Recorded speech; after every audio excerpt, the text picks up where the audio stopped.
So, dear Dhamma practitioners, be comfortable yourself and relax your body.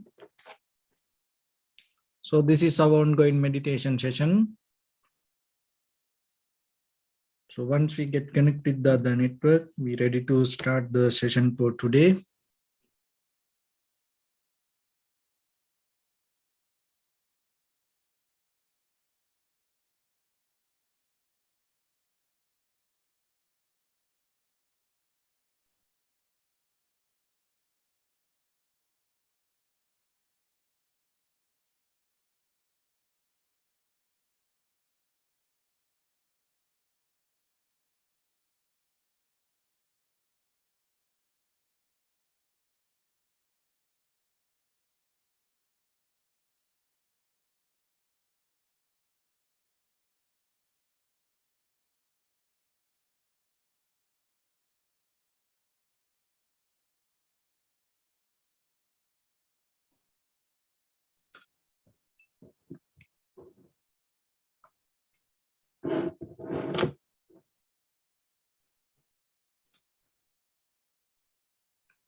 Okay, so dear Dhamma practitioners, be comfortable yourself and relax your body. Keep your back straight, neck head straight in one line, and your right palm on your left. So gently close your eyes and bring your attention to this bell sound. And while you're focusing to the sound, mentally relax your body, relax your mind, and relax your breathing with your thoughts. So do nothing extra. Just follow the sound, please.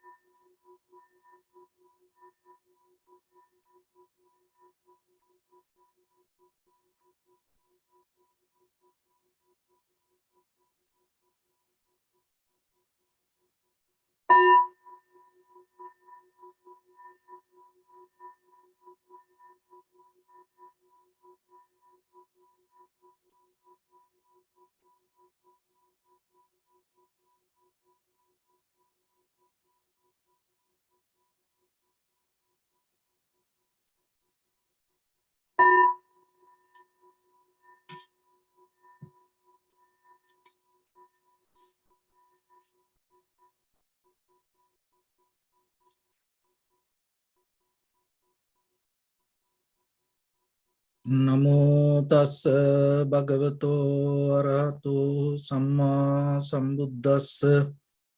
Namo tassa bhagavato arahato samma sambuddhassa. Namo tassa bhagavato arahato samma sambuddhassa.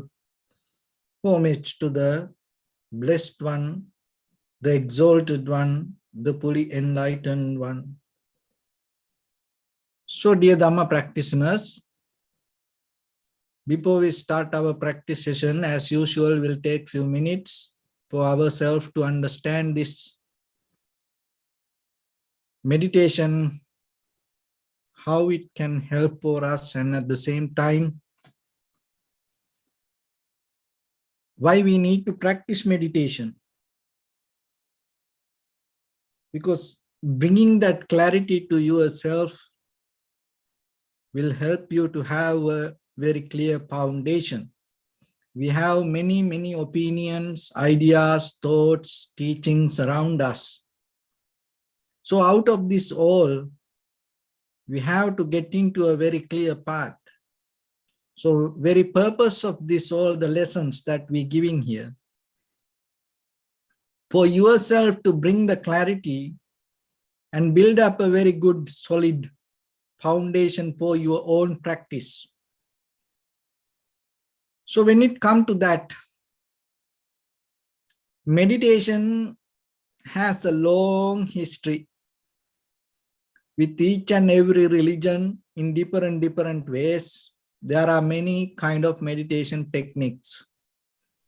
It's mostly based with the concentration. So the concentration it's a kind of like always from mind, you catch an object and be with the object. So try to understand this very carefully. And chanting and sometimes following objects and get the help out of the object, reflect on something. So like that, your attention go towards something. So as example, you can practice meditation using this pen. So you bring your concentration towards the pen, and then again and again, you have to keep follow the pen. So as example, if the pen is here, and then the pen is here, the pen is here, so you always keep follow that. It's a kind of like a one way of putting your attention. You don't bring it back. You go only towards the pen. So whatever the behavior of the pen, you keep follow that. So what happened while you do that? You get disconnect out of the moment. So when you disconnect that moment, deeply your whole nerve system, the brain, the mind, that whatever you name, your body, and feel kind of like rest. So then when you are capable to get into that rest and experience that rest, it's kind of like you enjoy it. You feel good. And then what will happen? By the time you are capable to concentrate and go with any object and be with the object. So that's a very good way to put, be with the object. So the concentration. And then by the time there was another family came to this mind practice, this all, when it come to meditation, this all interfere with the mind. So the concentration, and then came contemplation. So the contemplation is always, and it's kind of like a repetition of something, and it also need an object to contemplate. So without the object, the mental object, that the contemplation not going to work. So concentration and then the contemplation. So the very difference in between this, the concentration always, that one way of putting attention and be with the object. And the contemplation is you go with the object, and even without the object, sometimes when that the outside object, when your mind capable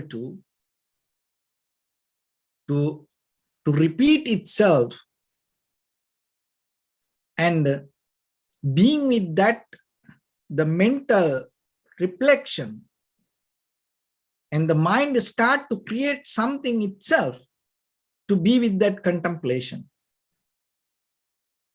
So then maybe you detach from the primary mental object, but still you are capable to develop it in mind. So as example, concentration, to get into that, you always go with the pen. It's always depending on the pen.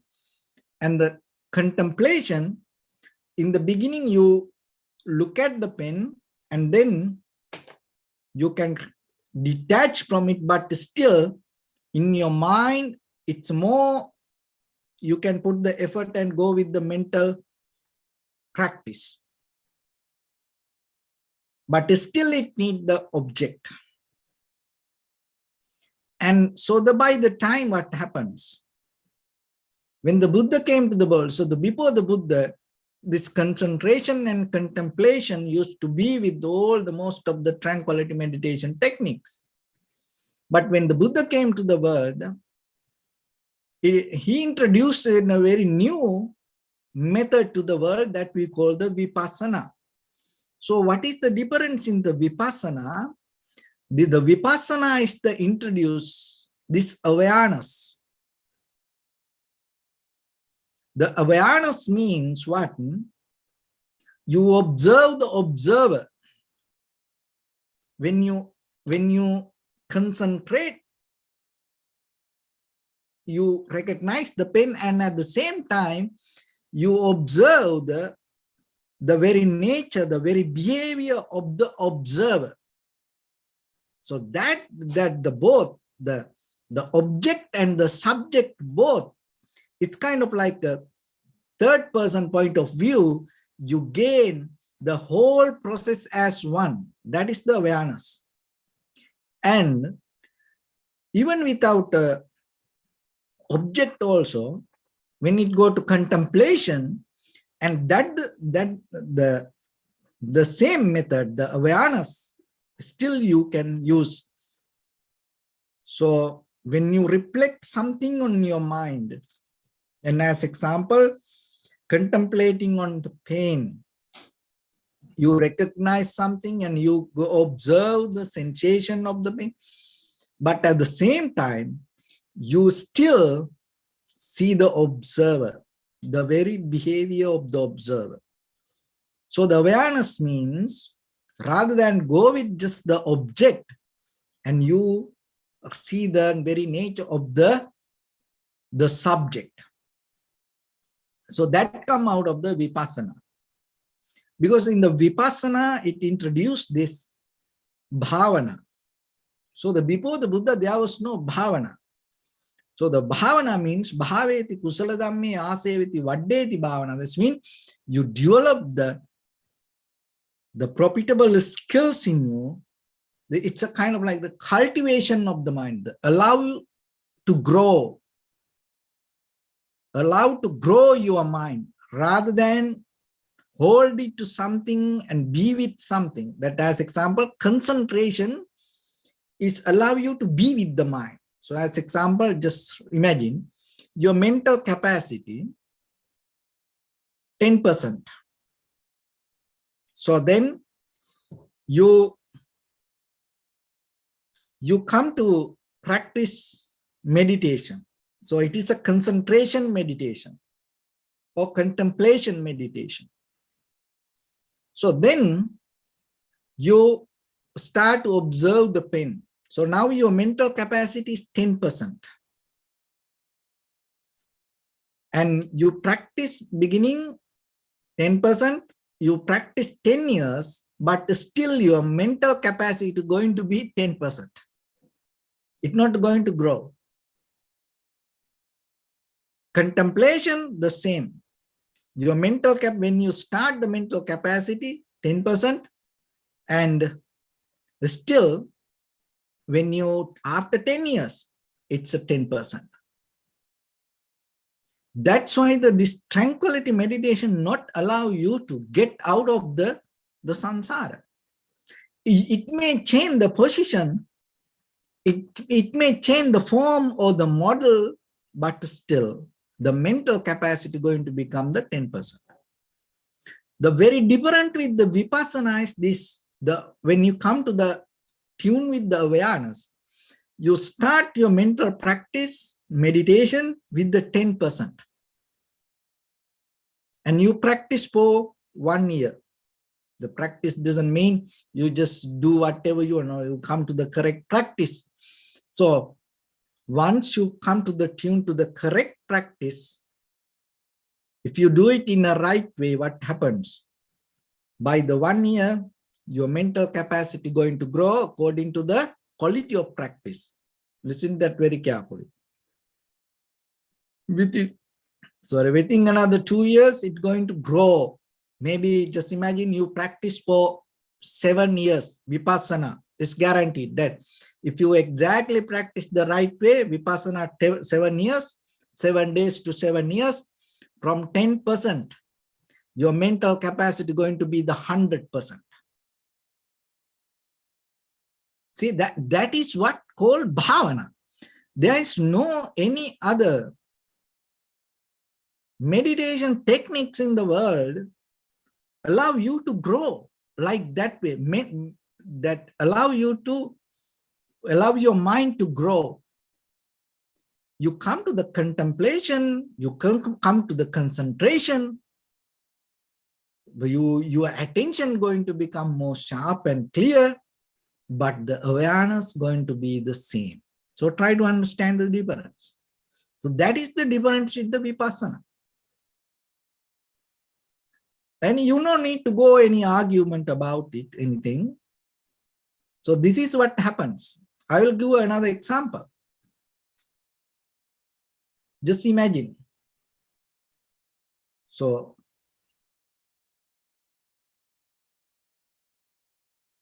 that as we know, 5 hindrance, desires. Kamachanda, the vyapada, the anger, tinamidda, sloth and thofa, uddacha kukucha, restlessness, vichikicha, the doubt. So like that. When you practice the tranquility meditation, so there was a rishi, the yogi. He used to practice. He used to go from the sky that levitate. He can go, from mountain to mountain, like clouds. And that you can achieve by practicing tranquility meditation. So, but the very difference is, and one day when he go through a very beautiful lake and he saw a very beautiful young woman having bath. So he saw that. And what happened? His desires arise and he fell down to the water. So even you don't need a human being to happen that way. So it doesn't matter how your tranquility state is strong, your concentration so powerful, your contemplation so powerful, it's not going to uproot this 5 hindrance. It can suppress, put it down for a certain level, but it's not going to take out from you. And the anger, so the desire, even not a human being sometimes, seeing a beautiful flower, like in the Himalayas, there is a flower, it's called Bandura. That flower is look like a naked woman. So, and some rishis, when they develop the tranquility state, for a certain level, they are in the samadhi, but still, that it's kind of like when you have the very pure white cloth, little dirt can shine very clearly, show very clearly, vivid. So like that, sometimes through this nature, their desires arise. It happens. And sometimes people attach to trees, and it not physically, but mentally they have an intimacy that with the trees or the rocks or the statues, or even they are with their mental image itself. So that's the desire. It can happen. And the anger the same. There should no need kind of like anger should happen from another person. Even little thing can make you angry. Kind of like, just imagine you are in a very deep tranquility state. With the concentration and contemplation, you come to very tranquility state. Maybe little sound like a crow, because that sound is kind of like, not a kind of like a, beautiful sound. And maybe if you hear the crow, that you are in the deeper tranquility state, still it has ability to uplift the anger. So like that, sloth and torpor, restlessness, doubt.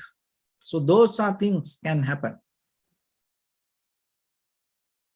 Why it happened that way? Because you concentrate or contemplate and get into the tranquility state, and you never investigate.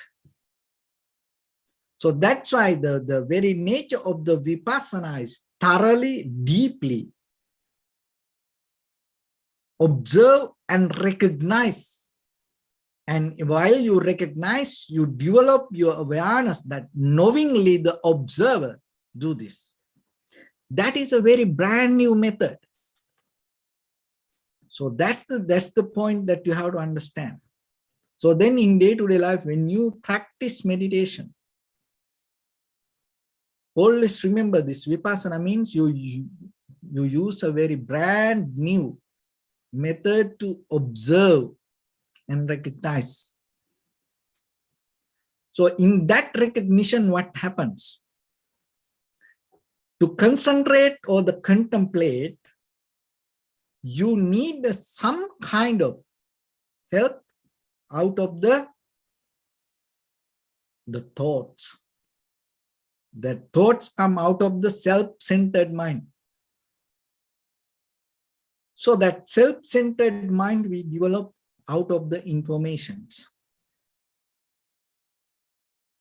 So that's why this is where that's why some people argue this vipassana you can't teach. So now you have to understand what is the reason for that. So you don't need to go argue with anybody, because there are different schools, different practice. Each and every person has their own way, sometimes their own opinion, sometimes, but you have to understand the very baseline and from where that opinion comes. So when it comes to concentration and contemplation, still you need some kind of thoughts to hold it to that. You use the mind. But when it comes to the awareness, you completely become free from your mental formations, or you become free from thoughts. That is why it called, another way it called direct perception. So you don't use thoughts. That's as example. To understand about this as ordinary people, we have to think about, oh, this is blue. From where the blue came? So the blue came that maybe somewhere when we go to preschool or somewhere at home as children, somebody taught us. So now we know this is blue. And now we know this is black. But how we know this is black? It's somebody taught us. So we hold it to that thought. So with that thought, we start to observe or concentrate or contemplate. So like that. But when it comes to the vipassana, forget about the blue or the black. You don't depend on that. You go to the deeper and recognize it doesn't matter what is the color. It direct perception, it go to deeper and recognize how it come to be as this is. It's go to the very depth of the object. So that's the object. So mostly the vipassana, it used to recognize yourself rather than the outside world. Concentration and contemplation may be used to the outside world. That is another thing with the other meditation techniques. Even just imagine that people practice meditation to be healthy. So what does that mean? You hold a mental image about being healthy. And another example, loving kindness means be well and happy.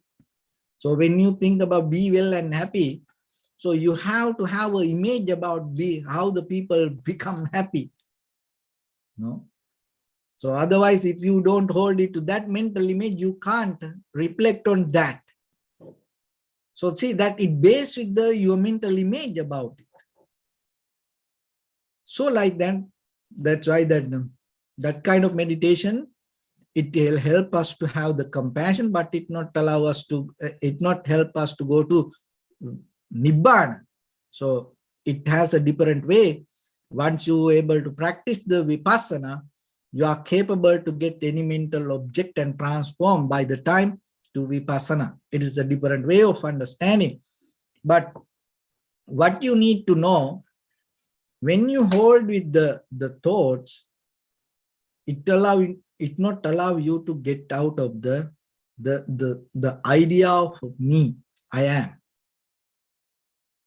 But the very nature of the Vipassana, it's deeply, thoroughly observe the very nature of inside you, your experience, not the outside things. The four foundations is all for foundation about you contemplating the body. It is your body. Contemplating the sensation or the pain, it is your body pain.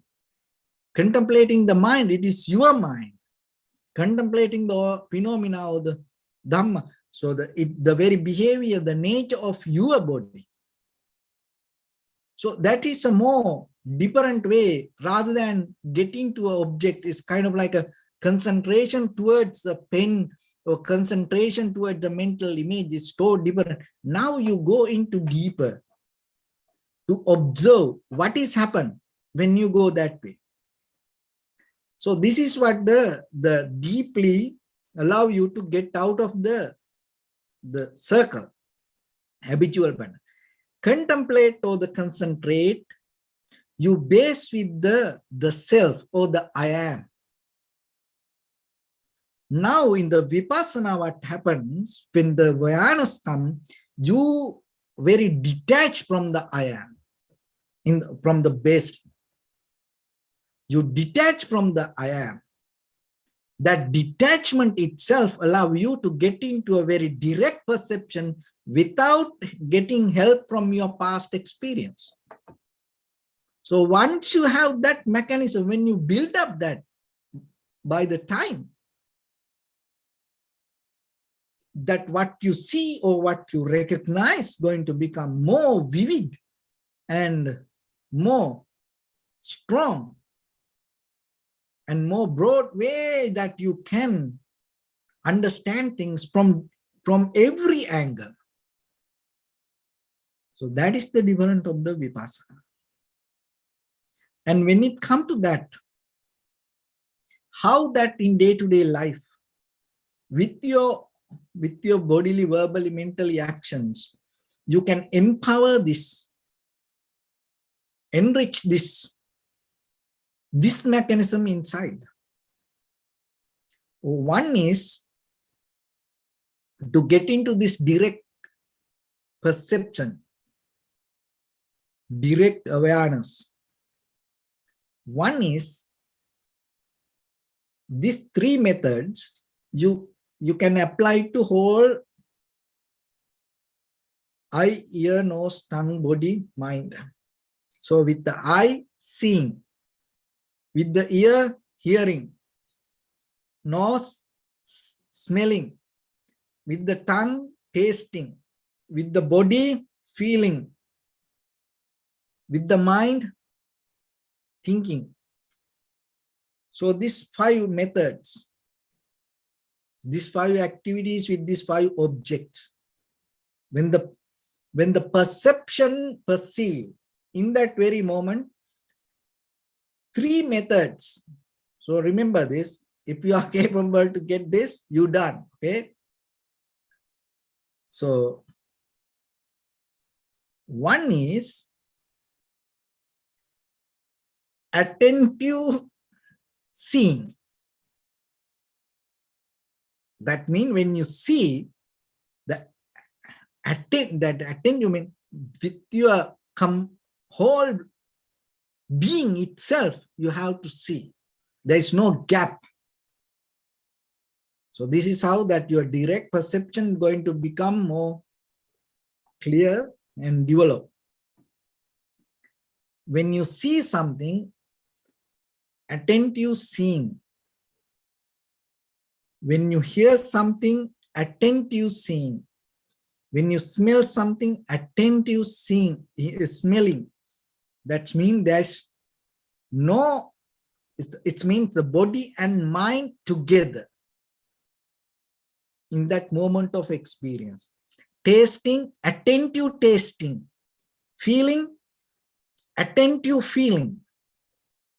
Thinking, attentive thinking. That means when you think, you know completely 100%, be with that and knowingly. So remember the awareness means that you know the subject and object both. You see that both. You detach from the self, but still you see that what is happening. So that is one thing. Attentive, seeing, hearing, smelling, tasting, feeling, thinking. So thinking part, forget, maybe, in the beginning, it's sometimes too complicated for you. But if you practice with these other things, by the time you can get there. So that is one thing. The first one, attentive, the totally whole being itself. It's like some people dance, sing, the whole person itself, that, being in the moment, that it's complete. So then it becomes beautiful. And when the person sing from the soul, from the whole being itself, that the singing going to become so beautiful. Everybody, like it. So like that, attentive. So yourself, remember. And the second one is mindful seeing. So what is the mindful seeing means? When you see something, your mental awareness should be, it's like, you see this, but you somewhere else, you thinking something. But still you see, like driving, you're driving, you're talking, but still your mind somewhere else, but still you are capable to go with. So the mindful seeing, mindful hearing, mindful smelling, mindful tasting, mindful feelings, mindful thinking. So it has a little bit more deeper engagement of your consciousness than attentive. So the attentive is kind of like, the physically you are there, being present. So the mindful now a little bit more deeply, mental engagement. So that is the second one. And the third one, careful. Careful seeing. So when you become careful means what? You are attentive, you already attentive, and you are already mindful, but you bring more little bit extra attention to that. So that is where the will, because when you become careful, what happens? It afflicts your will to be with that. So the careful seeing, careful hearing, So then you become with the concern about the environment and yourself. So like that. So the careful hearing, careful smelling, careful tasting, careful feeling, and it's like careful thinking also. So now 3 different activities: attentive, mindful, careful. So you do one by one, and then you add to attentive, you add another quality, mindful or careful. So let's go. Attentive, mindful, seeing. Attentive, mindful, hearing. Attentive, mindful, smelling. Attentive, mindful, tasting. Attentive, mindful, feelings. And attentive, mindful, thinking. So then, before you add another one, this is the method that you have. So you bring, so attentive, mindful, now you use attentive, careful. Attentive, careful. Attentive, careful seeing, attentive, careful hearing, attentive, careful smelling, attentive, careful tasting, attentive, careful feeling, attentive, careful thinking. And then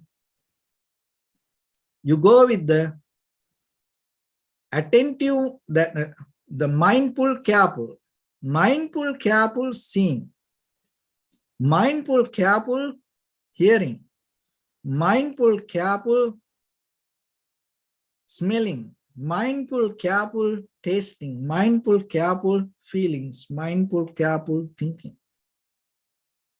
And now you bring all the 3 things together: attentive, mindful, careful seeing, attentive, mindful, careful hearing, attentive, mindful, careful smelling, attentive, mindful, careful tasting, attentive, mindful, careful feelings, attentive, mindful, careful thinking.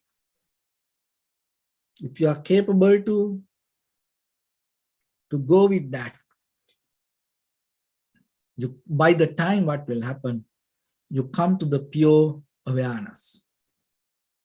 So when you come to the pure awareness, what happens? Because when we see the moon, we see one part of the moon. We don't see the other part. When we see the stars, we see one part of it.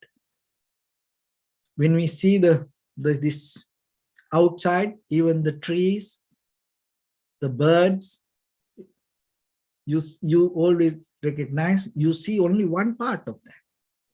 You miss other part. And when it comes to the people saying that we see one part of the people. But when it comes to this pure awareness, what happens? You start to recognize the whole process. That's the beauty of the wisdom. You can't get it by books. You can't get it through lectures. It can happen only by your own pure experience. Even you can't follow the teachings. That's why the Buddha invite, come and see. That is the method of the vipassana. This can't tell, okay, go this way. You can't go with the any kind of believing, or you can't go with any kind of following, initiation, or that kind of. It can happen only by your own pure experience. So as example, that when I see this, I can see only this part of it. And how that is, I can see this whole process. But it is there. It's there. So we used to, through the samsaric journey, we used to stuck and hold into this surface level. Knowingly or unknowingly, what happens when you see, hear, smell, taste, feel, what happened? We mostly grasping and holding and attached to on the surface level. We have no ability to go beyond the surface level. It doesn't mean you go through this. No, that we have the ability, we become satisfied with the surface level when we hold it. It's a mental quality. So when it comes to the vipassana, what happened? You are capable to not to hold it to anything or not to grasp anything, but still you are capable to experience it. To understand it is very difficult. Why? Because we used to experience things by holding and grasping. That's we always like to claim things as me, my, mine. So like that way we know the world. Other things is not my world. And we used to say, this is my world. So sometimes if somebody, do something, sometimes we say, oh, you destroy my world. What does that mean? That person destroy the world? Oh, what does that mean? That the person, had the hopes regarding some mental images, and now, it's not going to happen.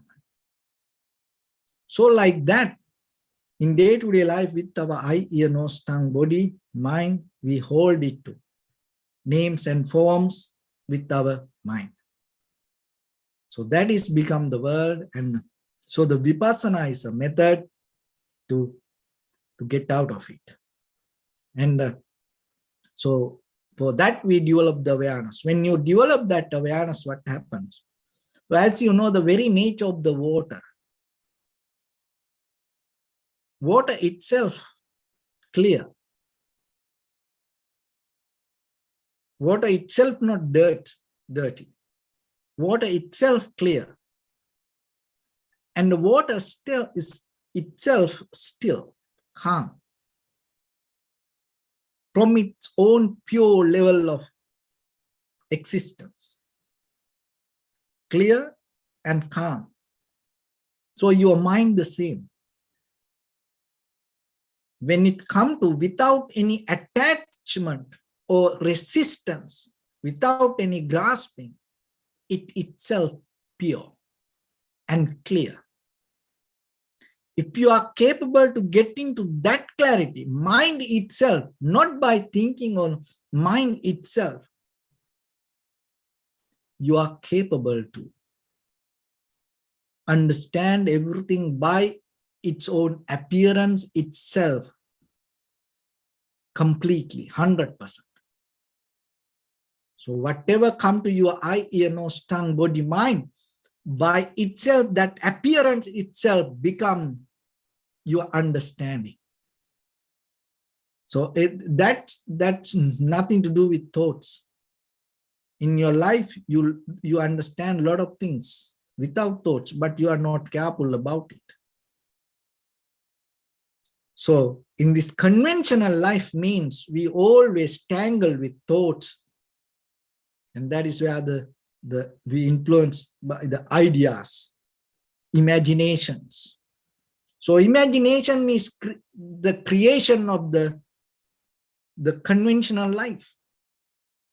So that what we experience, this all came out of the imagination. So we go with the world thinking and believing that is our future. And when we go that way, we forget what is really happening inside us. So the vipassana is a method. You settle down, get out of your imagination. It's hard. Why? Because we are the one who developed that imagination. We so love that. Our own imagination, our own dreams. we so hold it to that. But your dream, when it changed everything. There was a man. In his dream, he became a tiger. His brother came. So try to understand this. His brother came to in front of him.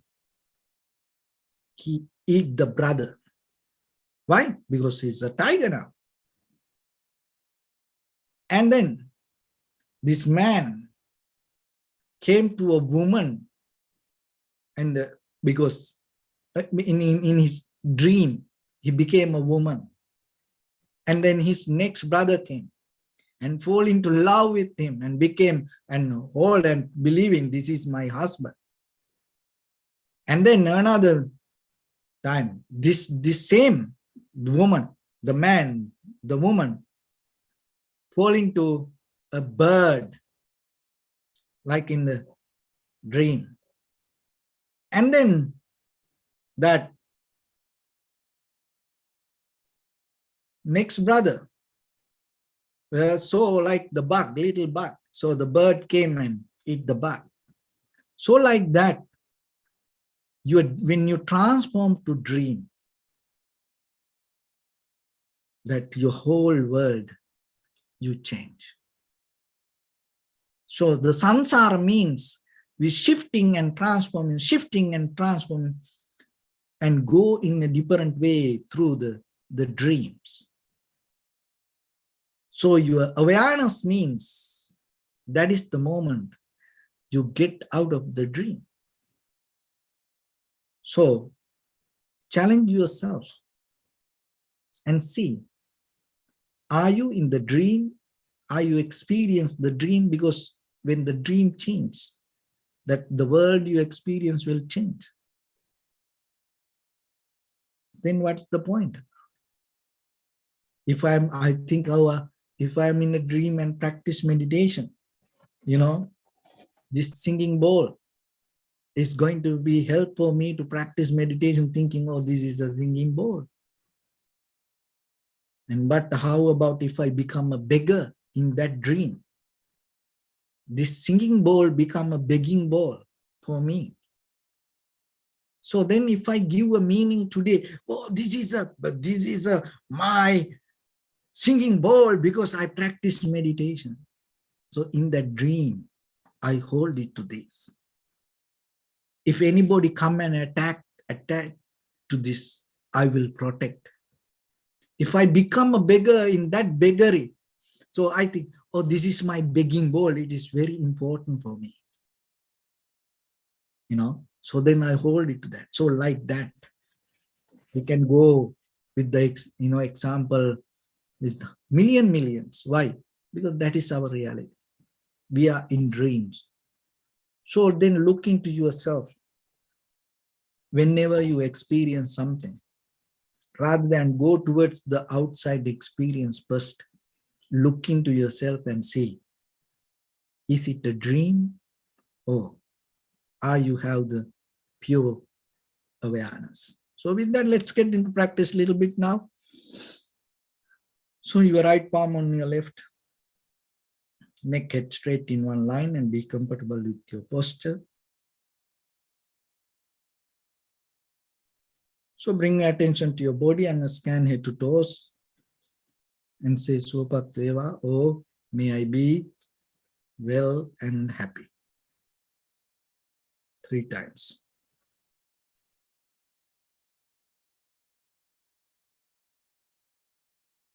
Take a moment and think. We gathered here in this moment to practice this ancient meditation technique. All the Buddhas, all the enlightened masters followed this path and achieved wisdom. So we also gathered here to accumulate that knowledge. In this moment with this sitting, may my body become more comfortable, may my breath be more smooth, may no difficulties come to me, may all the success come to me. Also think for a moment, this is the last moment we're spending in this very lifetime. And detach your mind from all your past memories and as well as any kind of future thoughts. Just try to remain in the present moment, observing the sensation of your inhalations and exhalations. So in the beginning, deeply and gently, breathe in, breathe out 3 times and find the sensation, please.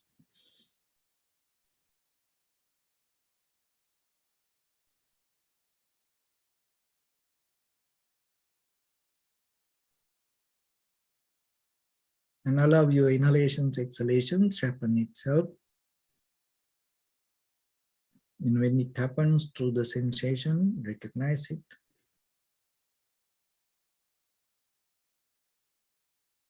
Be very careful and see it is not your imagination, it is not your dream.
Bring your attention to your body, please.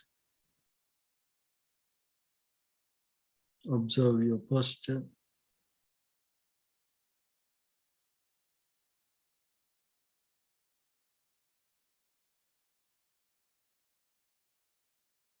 We cultivate loving kindness and compassion in our heart and radiate it as a light through entire your compound, village, city, state, country, world, around this universe. Also as far as you can through galaxies, other planets, stars. Reminding yourself like this. With clear intention, mentally repeat after me. May all living beings in this universe be well and happy.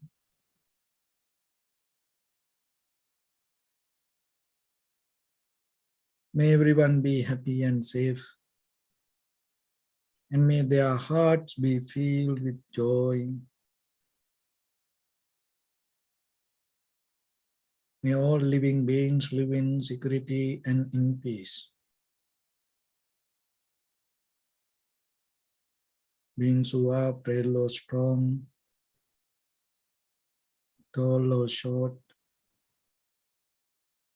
big or small, visible or not visible,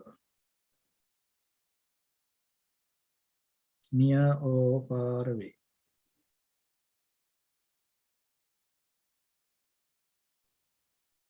Already born or yet to be born.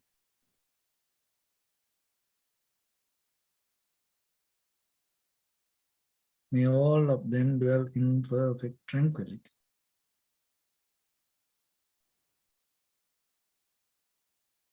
Let no one do harm to anyone. Let no one put the life of anyone in danger. Let no one out of anger or ill will wish anyone any harm.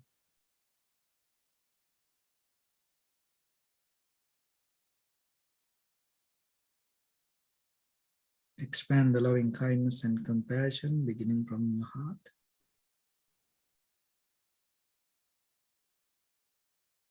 Forward.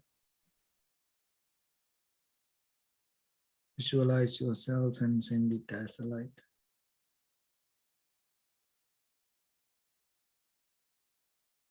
To your backside.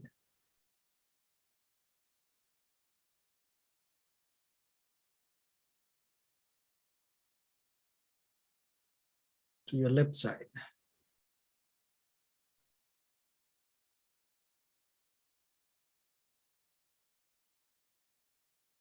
And to your right side.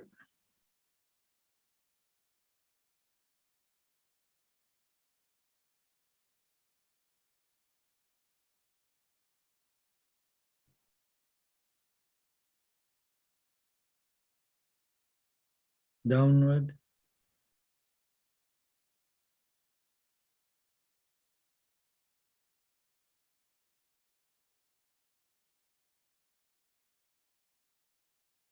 And upward.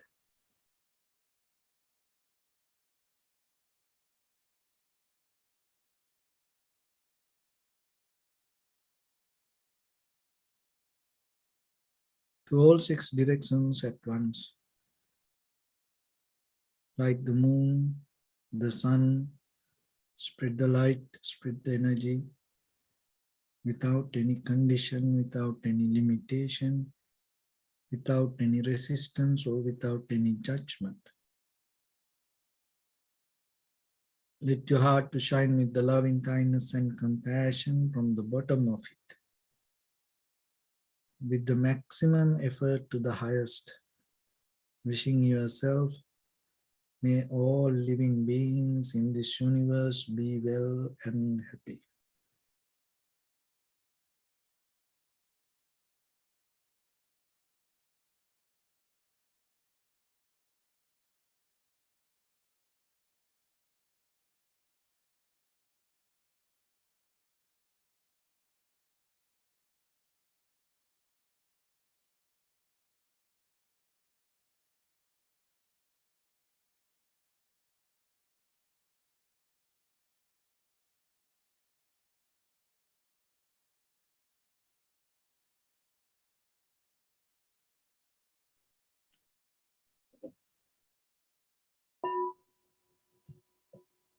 Say sadhu, sadhu, sadhu. So first of all, we offer this practice to the great qualities of the Buddha, Dhamma, and the Sangha. And also by the power of this meritorious deed, may all of us attain to the supreme bliss of Nibbana. May all your guardian angels and deities shall receive these merits and increase their longevity and protect all of you from any kind of planetary influences or any ill effects. Ittavata chamnihi sampadam punya sampadam sabbe deva anumodantu sabba sampatti siddhya sabbe bhuta anumodantu sabba sampatti siddhya sabbe satta anumodantu sabba sampatti siddhya Imaya dhammanu dhamma patipattiya buddham pujemi dhammam pujemi sangham pujemi Addaya imaya patipattiya jati jara vyadhi maranam ha paribunjisami idam me punya kammang asavakkaya vahang hotu sabba dukkha pamunchatu. Bless you.